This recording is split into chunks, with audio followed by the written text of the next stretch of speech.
இந்திரா காந்தியின் கணவர் மலேசியாவில்தான் வசிக்கிறாரா? விரைந்து நடவடிக்கை எடுப்பீர். தனது குழந்தையுடன் தலைமறைவாகிவிட்டதாக கூறப்படும் ஒரு முன்னாள் பாலர் பள்ளி ஆசிரியரான இந்திரா காந்தியின் முன்னாள் கணவர் பத்மநாபன் என்ற ரிட்வான் அப்துல்லா இன்னமும் மலேசியாவில்தான் சுதந்திரமாக நடமாடி வருவதாக கூறப்படும் கூற்று குறித்து போலீசார் விரைந்து நடவடிக்கை எடுக்க வேண்டும் என்று சட்ட சீர்திருத்தங்களுக்கான துணை அமைச்சர் குலசேகரன் கேட்டுக்கொண்டார்.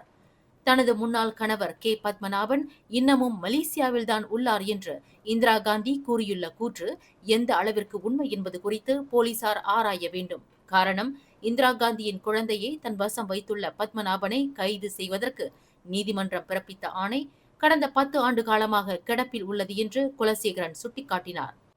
இந்திரா காந்தியின் கணவர் பத்மநாபன் அரசாங்கம் வழங்கியுள்ள 100 ரிங்கிட் சாரா உதவித்தொகை மற்றும் பெட்ரோலுக்கான பூடி 95 அனுகூலங்களை அனுபவித்து வருவதாக அந்த முன்னாள் ஆசிரியை முன்வைத்துள்ள குற்றச்சாட்டு குறித்து போலீசார் விரிவான விசாரணை மேற்கொண்டு அந்த நபரை கைது செய்ய வேண்டும் என்று இந்திரா காந்தியின் முன்னாள் வழக்கறிஞரான குலசேகரன் நாடாளுமன்றத்தில் வலியுறுத்தியுள்ளார். மேலும் செய்திகளை தெரிந்து கொள்ள கீழே இருக்கும் பெல் பட்டனை அழுத்துங்கள்.